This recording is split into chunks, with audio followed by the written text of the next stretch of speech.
Capítulo 3. El poder de tu palabra hablada. Cada día recuérdate a ti mismo lo que quieres en la vida. Decláralo como si ya lo tuvieras. La ley de la mente.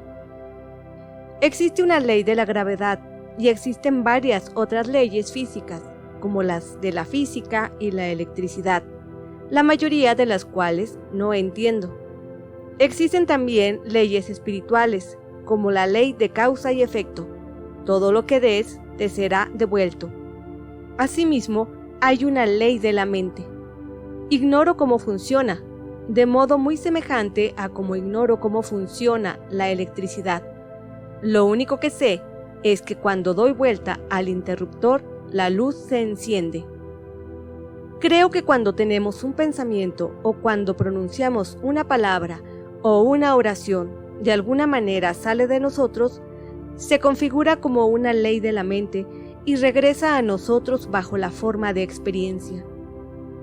Ahora comenzamos a aprender la correlación que existe entre lo mental y lo físico.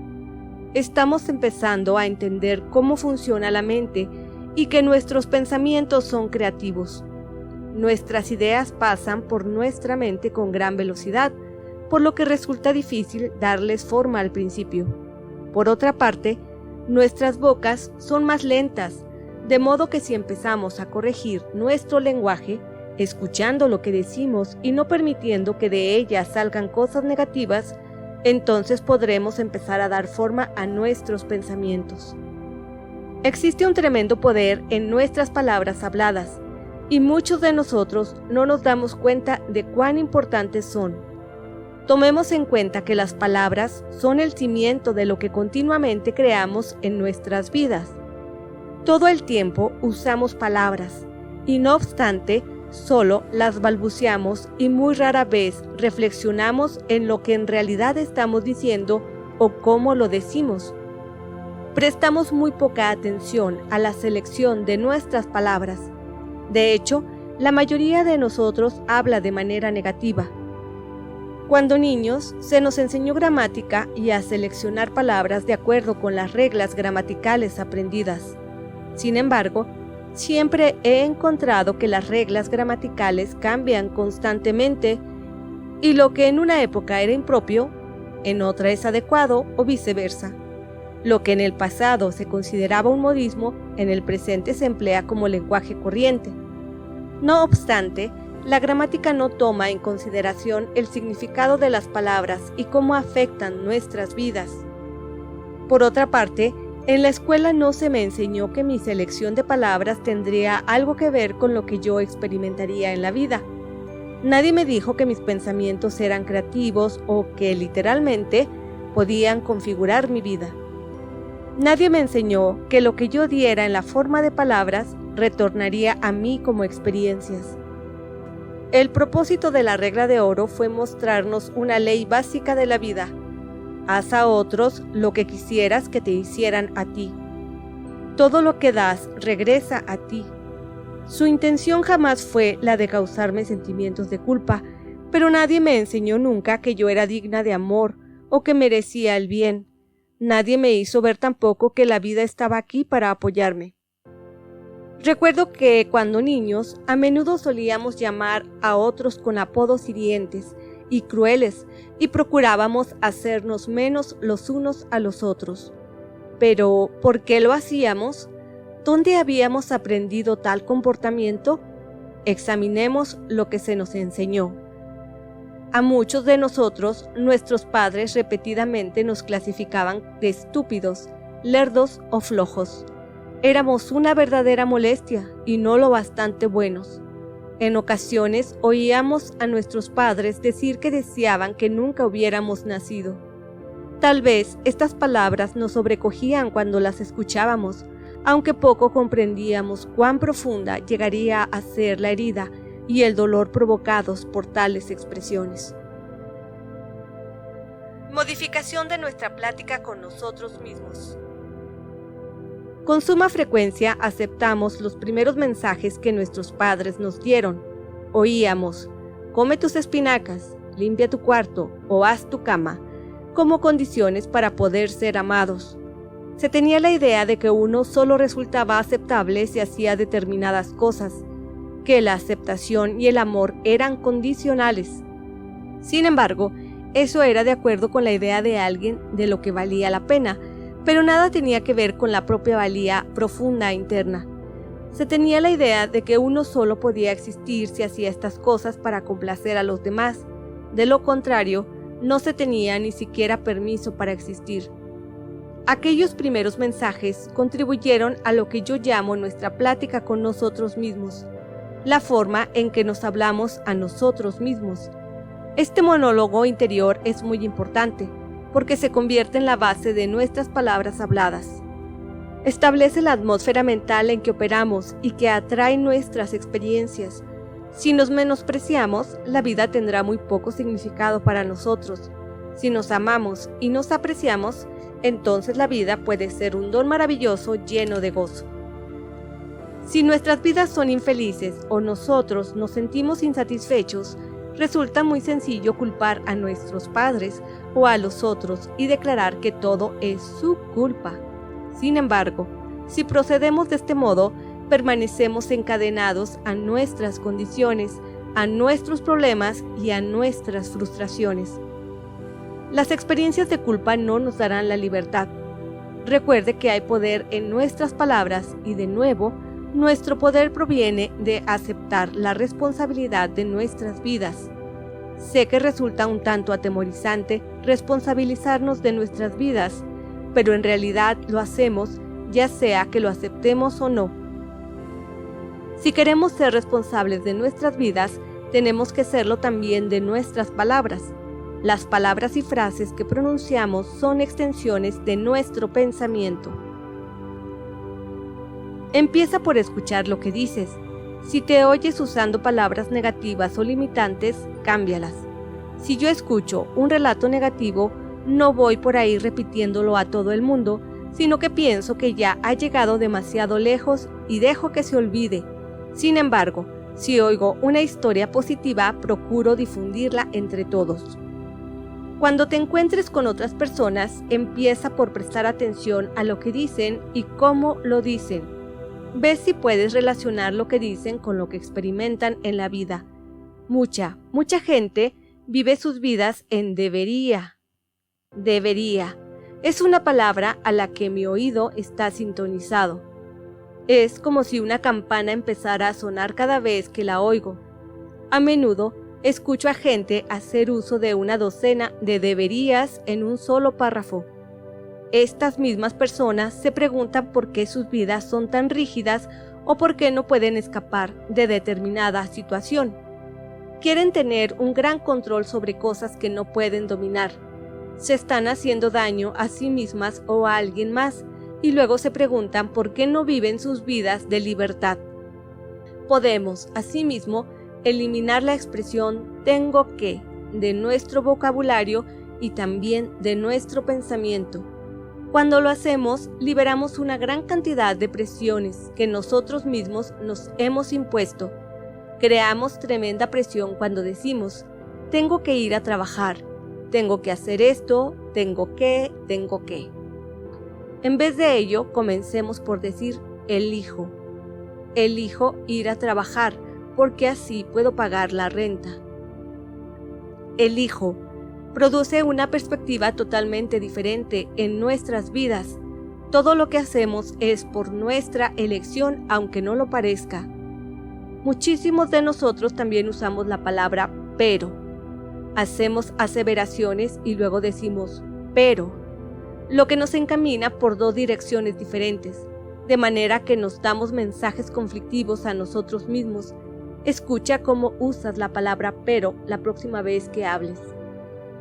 Otra expresión que necesitamos tener muy presente es no olvides. Estamos muy acostumbrados a decir no olvides esto o aquello. ¿Y qué ocurre? Lo olvidamos. En realidad queremos recordar, pero en vez de ello lo olvidamos. Así pues, podemos empezar a usar la frase por favor recuerda en lugar de no olvides. Cuando por la mañana despiertas, ¿maldices el hecho de que tienes que ir a trabajar? ¿Te quejas del clima? ¿Refunfuñas porque te duele en la cabeza o la espalda? ¿Cuál es la segunda y la tercera cosa que piensas o haces? ¿Te pones a gritar a los niños para que se levanten? La mayoría de la gente dice más o menos lo mismo cada mañana. ¿En qué manera lo que dices da principio a tu día? ¿Es positivo, alegre, alentador y maravilloso? ¿O es plañidero y condenatorio? Si refunfuñas, te quejas o te lamentas, te estás amargando el día. ¿Cuáles son tus últimos pensamientos antes de irte a la cama? ¿Son ideas poderosas y curativas o son pensamientos de preocupada pobreza?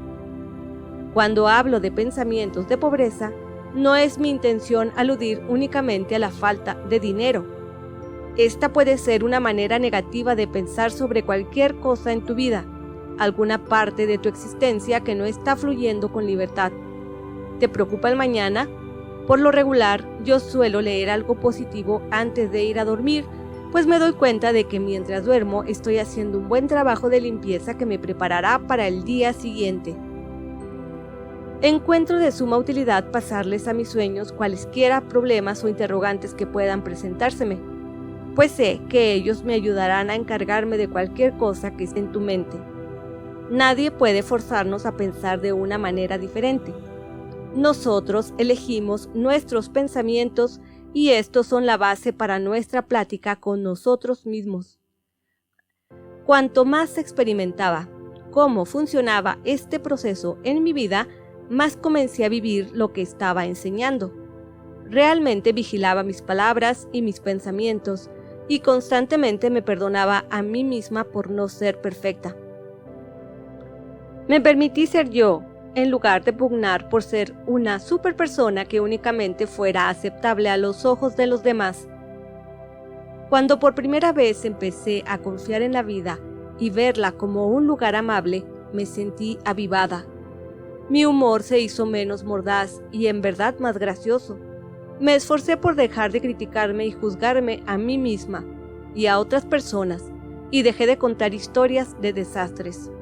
Somos tan rápidos para esparcir malas noticias que resulta en verdad asombroso. Dejé de leer el periódico y ya no escuché las noticias de las 11 de la noche, porque toda la información trataba de desastres y violencia y de muy pocas noticias buenas. Comprendí que la mayoría de las personas no quieren escuchar noticias buenas, en cambio, les encanta oír las malas, a fin de tener algo de qué quejarse. Durante algún tiempo, hubo una estación de radio que únicamente difundía buenas noticias. Pronto dejó de operar. Cuando padecí de mi cáncer, decidí abandonar todo chismorreo y con sorpresa descubrí que no tenía nada que decir a nadie. Me di cuenta de que siempre que me encontraba a un amigo, de inmediato le soltaba el chisme malicioso más reciente. Pero a la larga encontré que había otras formas de hablar, aun cuando no fue un hábito fácil de romper. No obstante, si yo chismorreaba sobre otra gente, entonces otras personas probablemente también lo harían sobre mí, porque lo que damos, recibimos. Conforme trabajaba más y más con la gente, empecé a escuchar realmente lo que decían y a escuchar en verdad sus palabras, no nada más seguir la corriente general. Por lo regular, después de 10 minutos con un nuevo cliente, podía decir exactamente por qué tenía problemas, debido a que escuchaba las palabras que estaba usando. Podía comprenderlo por la forma en que hablaba y sabía que sus palabras estaban contribuyendo a sus problemas. Si hablaba en forma negativa, ¿pueden imaginar cómo era su plática con ellos mismos? Debe haber sido más de la misma programación negativa o pensamientos de pobreza, como yo los llamaba. Un pequeño ejercicio que sugiero que hagas es colocar una grabadora junto a tu teléfono y cada vez que hagas o recibas una llamada, oprime el botón de grabar. Cuando la cinta haya quedado completamente grabada, escucha lo que has estado diciendo y cómo lo dijiste. Probablemente te sorprenderá. Empezarás a oír las palabras que usas y la inflexión de tu voz. Entonces empezarás a darte cuenta. Si te descubres repitiendo algo 3 veces o más, anótalo en un papel, porque es un hábito. Algunos de los hábitos pueden ser positivos y de apoyo, pero también puedes tener hábitos muy negativos que sueles repetir una y otra vez. El poder de la mente subconsciente. A la luz de lo que he venido diciendo, quiero discutir el poder de nuestra mente subconsciente. Esta no emite juicios, acepta todo lo que digamos y crea de acuerdo con nuestras creencias. Siempre dice sí. Nuestras mentes subconscientes nos aman lo bastante para darnos lo que declaramos. No obstante, tenemos elecciones alternativas. Si preferimos estas creencias y conceptos de pobreza, entonces se da por supuesto que los queremos y nos los continuará dando hasta que estemos dispuestos a modificar nuestros pensamientos, palabras y creencias por algo mejor. Nunca nos quedamos estancados porque siempre podemos volver a escoger. Hay millones de pensamientos de los que podemos escoger. Nuestras mentes subconscientes no saben distinguir lo verdadero de lo falso o lo correcto de lo equivocado. No queremos menospreciarnos de ninguna manera. No queremos decir algo como, oh, qué viejo estúpido soy, porque la mente subconsciente recogerá esta plática con nosotros mismos y después de un tiempo te sentirás así. Y si lo repites muchas veces, se convertirá en creencia dentro de tu subconsciente. La mente subconsciente no tiene sentido del humor y es importante para ti conocer y entender este concepto. No puedes hacer una broma sobre ti y pensar que no tendrá consecuencia alguna. Si es humillante para ti, incluso si nada más tratas de ser gracioso o chistoso al respecto, la mente subconsciente lo acepta como verdad. Yo no permito que la gente diga bromas humillantes en mis talleres de trabajo. Las bromas pueden ser graciosas, pero son inaceptables cuando con ellas se pretende humillar una nacionalidad, sexo o cualquier otra cosa. Así pues, no bromees sobre ti mismo ni hagas comentarios que te rebajen, porque eso no creará buenas experiencias para ti. Tampoco rebajes a otros. La mente subconsciente no distingue entre tú y la otra persona. Oye tus palabras y hazte cuenta que estás hablando sobre ti mismo. La próxima vez que quieras criticar a alguien, pregúntate por qué piensas de ese modo respecto a ti. En los otros únicamente ves lo que ves en ti. En lugar de criticar a otros, ensálzalos. Al cabo de un mes, observarás un enorme cambio dentro de ti. Nuestras palabras son realmente una cuestión de enfoque y actitud. Observa la forma en que la gente solitaria, descontenta, pobre y enferma habla. ¿Qué palabras utilizan? ¿Qué han aceptado como verdad para sí mismas? ¿De qué modo se describen a sí mismas? ¿Cómo describen su trabajo, sus vidas, sus relaciones? ¿Qué es lo que esperan del futuro? Presta atención a sus palabras, pero, por favor, no vayas diciendo por ahí a extraños que están arruinando sus vidas por la forma en que hablan. Tampoco se lo digas a tu familia y amigos, porque la información no será apreciada. En vez de ello, usa esta información para empezar a hacer el enlace para ti mismo y practícala, si quieres cambiar tu vida, porque hasta en el nivel más bajo, si modificas la forma en que hablas, tus experiencias cambiarán con seguridad. Si eres una persona con alguna enfermedad que consideras fatal y que vas a morir y que la vida no es buena porque nada funciona para ti, entonces adivina qué. Tú puedes decidir liberarte de tu concepto negativo de la vida. Comienza por afirmarte a ti mismo que eres una persona digna de ser amada y que mereces aliviarte, que tú atraes todo lo que necesitas a nivel físico para contribuir a tu curación. Sabes que te hayas dispuesto a aliviarte y que lo seguro para ti es estar bien. Muchas personas únicamente se sienten a salvo cuando se encuentran enfermas.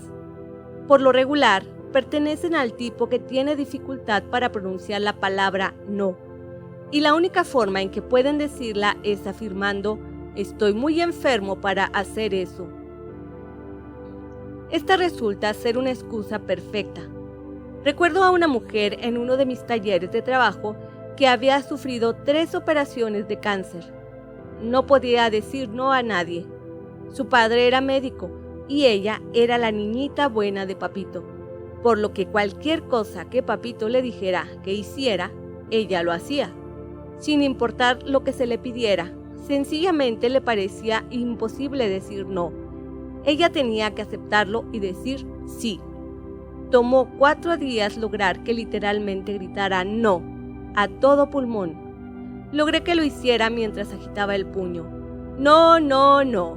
Una vez que lo logró, le encantó. Me he encontrado con que muchas mujeres con cáncer de pecho no pueden decir no. Procuran nutrir a todo el mundo, excepto a ellas mismas. Una de las cosas que yo recomiendo a una mujer con cáncer de pecho es que debe aprender a decir no. No quiero hacerlo. No. Después de 3 meses de decir no a todo, empezará a darle vuelta a las cosas. Le es menester nutrirse diciendo: esto es lo que yo quiero hacer, no lo que tú quieres que haga. Cuando trabajaba con clientes en consulta privada, los escuchaba argüir en defensa de sus limitaciones y siempre querían que yo supiera que se hallaban estancados debido a una u otra razón. Si creemos estar estancados y aceptamos que lo estamos, entonces lo estaremos. Nos estancamos porque nuestras creencias negativas se están realizando. En vez de ello, empecemos a enfocarnos en nuestros puntos fuertes. Muchos de ustedes me aseguran que mis cintas grabadas salvaron sus vidas, pero quiero que todos comprendan que ningún libro o cinta va a salvarlos. Un trozo de cinta en una caja de plástico no va a salvar la vida de nadie. Lo que estás haciendo con la información ahí contenida es lo que cuenta. Yo puedo darte bastantes ideas, no obstante, lo que hagas con ellas es lo que importa. Sugiero que escuches alguna cinta en particular, una y otra vez durante 1 mes o más, a fin de que las ideas se conviertan en un hábito. Yo no soy tu curadora o tu salvadora. La única persona que va a introducir un cambio en tu vida eres tú. Ahora bien, ¿cuáles son los mensajes que quieres oír? Sé bien que digo esto una y otra vez. Amarte a ti mismo es lo más importante que puedes hacer, porque cuando te amas a ti mismo, no vas a lastimarte a ti mismo ni a nadie más. Esta es la prescripción para la paz del mundo.